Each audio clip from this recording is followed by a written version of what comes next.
বিসমিল্লাহির রহমানির রহিম। আসসালামু আলাইকুম ওয়া রাহমাতুল্লাহি ওয়া বারাকাতুহু। আশা করি সকলে ভালো আছেন। পদোন্নতি পরীক্ষার্থী ভাইয়েরা, আজকে আপনাদের জন্য আমি গুরুত্বপূর্ণ একটি অধ্যায় নিয়ে আলোচনা করব। ফৌজদারি কার্যবিধি আইনের ৬ষ্ঠ অধ্যায়। সমন কি? সমন কে জারি করতে পারেন? সমন জারির পদ্ধতি, এই বিষয়ে আলোচনা করব। আর আলোচনার আগে আরেকটি গুরুত্বপূর্ণ কথা বলে নেই, সেটা হচ্ছে যারা পদোন্নতি পরীক্ষার্থী আছেন তারা অবশ্যই মূল আইনগুলো আগে পড়বেন।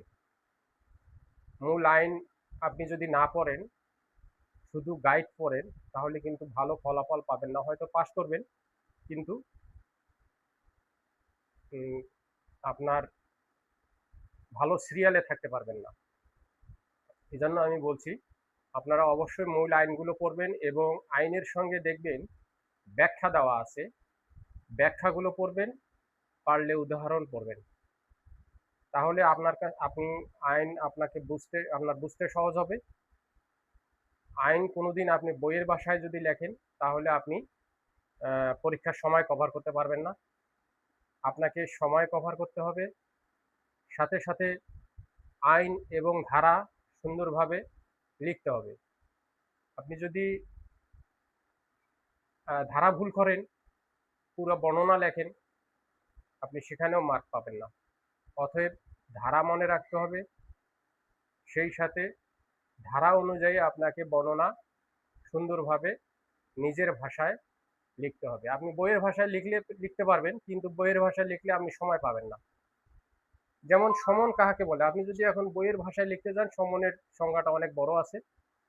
সেখানে আপনি ওইটা দেখে দেখে লিখলে বা নকল করে লিখলে আপনি ভালো ফলাফল আশা করতে পারেন না, কারণ আপনি সময় পাবেন না, আপনি ফুল অ্যান্সার করতে পারবেন না। এখন আজকে আমি ফৌজদারি কার্যবিধি আইনের ৬ষ্ঠ অধ্যায়ে সমন কি, সমন জারি কে করতে পারেন, সমন জারির পদ্ধতি নিয়ে আলোচনা করব। প্রথমে বলি, ফৌজদারি কার্যবিধি আইনের ৬৮ ধারায় বলা আছে সমন কি।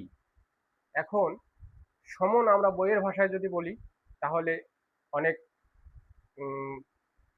কঠিন ভাষা, যেহেতু আইনটি ব্রিটিশ আমলে তৈরি হয়েছিল এবং ইংরেজিতে তৈরি হয়েছিল, এটা পরবর্তীতে বাংলায় করা হয়, তাই একটু ভাষা কঠিন আছে। তাই আমরা বলবো, আপনি আগে বুঝবেন, তারপরে নিজের ভাষায় সুন্দরভাবে লিখবেন, যাতে এক্সামিনার বুঝতে পারে যে আপনি সুন্দরভাবে লিখেছেন। এখন কথা হচ্ছে সমন কি। আমি সমন বলতে বুঝি কোনো আসামি, সাক্ষী বা বাদীকে বিজ্ঞ আদালতে হাজির হওয়ার নিমিত্তে আদালত কর্তৃক ২ প্রস্থে, অর্থাৎ ২ কপিতে যে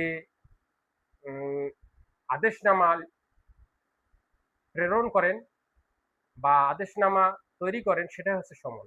সমনে স্বাক্ষরিত আদালতের সিল এবং স্বাক্ষর অবশ্যই থাকে এবং কয় তারিখে হাজির হতে হয় সেই তারিখে উল্লেখ থাকে। অতএব সমন আপনি এভাবেই সুন্দরভাবে লিখে দিবেন, ধারাটি দিবেন ৬৮, আপনার উত্তর সঠিক হবে। এখন আপনি বইয়ের ভাষায় লিখবেন, সময় অনেক লাগবে। আপনি আগে বুঝবেন, তারপরে নিজের ভাষায় সুন্দরভাবে লিখবেন। এখন সমন, এটা হচ্ছে সমনের ৬৮-১। ৬৮-২ বলা আছে সমন কে জারি করতে পারে। সমন পুলিশ অফিসার জারি করতে পারে, আদালতের যে কোনো অফিসার বা আদালতের নির্দেশ মতে যে কোনো কর্মচারী সমন জারি করতে পারে। এখন এখানে আপনার এমসিকিউ প্রশ্ন হতে পারে, সমন কে জারি করতে পারে। এখন দেখেন, ৩টে উত্তর দিতে পারে: পুলিশ অফিসার, আদালতের যে কোনো অফিসার, অথবা আদালতের নির্দেশের যে কোনো আদালতের অফিসার। এখন ৩টে দিয়ে লাস্টে একটা দিল, আপনি ৩টাই উত্তর সঠিক হবে। এক্ষেত্রে বুঝতে হবে, আগে আপনাকে মূল আইনটি সুন্দরভাবে পড়তে হবে। মূল আইন যদি আপনি না পড়েন, আপনি গাইড ফলো করবেন, কিন্তু পরে সেটা আগে মূল আইন ভালোভাবে পড়তে হবে। এবং আগের যে পরীক্ষার ধরন ছিল আমাদের সময়, সেই পরীক্ষার ধরন কিন্তু এখন নেই। এখন আপনাকে বেশি বেশি পড়তে হবে, যত বেশি পড়বেন তত ভালো রেজাল্ট হবে। কারণ এখন আমাদের সময় এমসিকিউ ছিল না, এখন এমসিকিউ আছে, সৃজনশীল পদ্ধতিতে পরীক্ষা হচ্ছে, বিভিন্নভাবে আপনাকে প্রশ্ন করবে, আপনি দেখবেন আপনি জানেন অথচ প্রশ্নটি বুঝেন নাই, এই জন্য আপনাকে মূল আইনটি বেশি বেশি পড়তে হবে। এখন সমন কিভাবে জারি করতে হবে? ৬৯ ধারায় বলা আছে, ৬৯ ১ ধারায় বলা আছে, আপনি প্রয়োজনে যার উপর সমন জারি করবেন তাকে ব্যক্তিগতভাবে ১ কপি দিয়ে অপর কপিতে তার স্বাক্ষর বা প্রাপ্তি স্বীকার করে সমন জারি করবেন। এখন যার উপর সমন জারি করবেন, যে ব্যক্তির নামে সমন জারি করবেন তাকে ব্যক্তিগতভাবে ১ কপি দিয়ে অপর কপিতে স্বাক্ষর নিবেন, নিয়ে সমন জারি করতে পারবেন। এখন ওই ব্যক্তিকে যদি পাওয়া না যায় তাহলে কি করবেন? ওই ব্যক্তিকে যদি পাওয়া না যায় তাহলে তার নিকট আত্মীয়, ভাই ব্রাদার যার নিকট পারবেন, আত্মীয় স্বজনের নিকট ১ কপি জারি করে অপর কপিতে জারিকৃত কপিতে স্বাক্ষর গ্রহণ করবেন। স্বাক্ষর গ্রহণ করে ওই স্বাক্ষরিত কপি অপর কপিটি বিজ্ঞ আদালতে প্রেরণ করবেন। এখানে কোনো সংবিধিবদ্ধ সংস্থা বা কোনো কোম্পানির কোনো কর্মচারীর প্রতি সমন জারি করতে হলে তাহলে কোম্পানির ম্যানেজার, মালিক বা কোনো সংস্থার প্রধানের নিকট সমন প্রেরণ করিবেন আদালত। প্রেরণ করলেই উক্ত সমন জারি হয়েছে মর্মে প্রতীয়মান হবে। এখন ধরেন ওই ব্যক্তিকে পাওয়া গেল না, কোনো আত্মীয় স্বজনও পাওয়া গেল না, তাহলে আপনি কিভাবে সমন জারি করবেন? সমন জারিকারী অফিসার যদি মনে করেন যে কাউকে পাওয়া যায়নি, তাহলে উক্ত ব্যক্তি যেখানে বসবাস করে তার প্রকাশ্য স্থানে ১ কপি লটকায়া অপর কপিতে স্থানীয় সাক্ষীদের স্বাক্ষর গ্রহণপূর্বক সমন জারি করতে পারবেন। এখন সমন লটকায়া জারি করলেন, এরপরে যদি কোনো ব্যক্তিকে সমন সমন জারি করা হলো, এখন আপনি মনে করেন সমন জারি করলেন, এই সমনের কপি আদালতে অবশ্যই অপর কপি প্রেরণ করতে হবে। আর থানায় আমাদের সমন কিন্তু সাধারণত আদালত থেকে ইস্যু হওয়ার পরে এটা পুলিশ সুপারের মাধ্যমে থানায় আসে, থানায় সমন রেজিস্টার আসে, রেজিস্টারে রিসিভ হয়, রিসিভ হওয়ার পরে থানায় একজন কনস্টেবল নিয়োজিত থাকে সমন জারি করার জন্য, অথবা পালাক্রমেও সমন জারি করে অনেক সময় অনেক থানায়। সাধারণত বেশিরভাগ সময় আমরা দেখতে পাই যে একজন কনস্টেবল সমন জারির জন্যই একজন কনস্টেবল এবং একজন অফিসার নিয়োজিত থাকেন।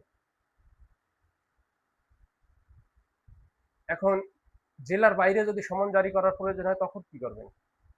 জেলার বাইরে সমন জারি করার প্রয়োজন হলে ম্যাজিস্ট্রেট উক্ত জেলার ম্যাজিস্ট্রেটের বরাবর সমন প্রেরণ করেন, সেখানে পুলিশ সুপারের মাধ্যমে ওই জেলার ওই থানার অফিসার সমন জারি করিয়া সমনের অপর কপি আদালতের মাধ্যমে, ওই আদালতের মাধ্যমে এই আদালতে প্রেরণ করেন এবং উক্ত সমন জারি হয় বলে প্রতীয়মান হয়। আচ্ছা, এখন প্রশ্ন হচ্ছে ৬৯, ৭০, ৭১ ধারা আমি বর্ণনা করলাম, ৭২ ধারা পর্যন্ত বর্ণনা করলাম। আশা করি সমন জারির পদ্ধতিটা আপনারা ভালোভাবে বুঝতে পেরেছেন এবং সমন সম্পর্কে যদি প্রশ্ন আসে ৬৮ থেকে ৭৪, ৭৪ পর্যন্ত ধারা ভালোভাবে পড়ে নেবেন এবং ব্যাখ্যা উদাহরণ অবশ্যই ভালোভাবে পড়বেন। এরপরে সমনের সঙ্গে সমন জারির যে পদ্ধতি আছে এটা পিআরবি মিলায় নেবেন, মিলিয়ে আপনি উত্তর দেওয়ার চেষ্টা করবেন। যখন আপনি একটা উত্তর দিবেন প্রশ্নের, তখন দেখবেন এটার সঙ্গে কোনো পিআরবি রিলেটেড কোনো ধারা বিধি আসে কিনা। পিআরবি রিলেটেড বিধি আসলে পিআরবি বিধিটা আপনি উল্লেখ করে দিতে হবে, তাহলে আপনি ফুল মার্কস পাবেন। আর এমসিকিউ প্রশ্ন সাধারণত অনেকভাবে আপনার এমসিকিউ প্রশ্ন আসতে পারে, সেটা আপনাকে বুঝতে হবে, প্রশ্নটা বুঝে শুনে আপনাকে এমসিকিউ উত্তর দিতে হবে। তাহলে আজকে আমি এ পর্যন্তই শেষ করলাম। আশা করি সকলে বুঝতে পেরেছেন, এবং যারা পদোন্নতি পরীক্ষার্থী আছেন তারা অবশ্যই আমার ভিডিওগুলি দেখবেন এবং আশা করি উপকৃত হবেন। আমি প্রতিদিন আপনাদের সামনে আইনের বিষয় নিয়ে আলোচনা করব এবং মোটামুটিভাবে একটি দিক নির্দেশনা দেব। আশা করি উপকৃত হবেন সবাই। আর যারা পদোন্নতি পরীক্ষার্থী আছেন আমার ইউটিউব চ্যানেলটি সাবস্ক্রাইব করে দেবেন। ইউটিউব চ্যানেলের নাম এসআই মোহাম্মদ নওশাদ আলী ল। এসআই মোহাম্মদ নওশাদ আলী ল, এই চ্যানেলটি আপনারা সাবস্ক্রাইব করে দেবেন। আমার ভিডিওগুলি ইউটিউব চ্যানেলেও আপনারা পাবেন। পরীক্ষার্থী ভাইয়েরা আজকে এই পর্যন্তই। ভালো থাকবেন সকলে। আসসালামু আলাইকুম।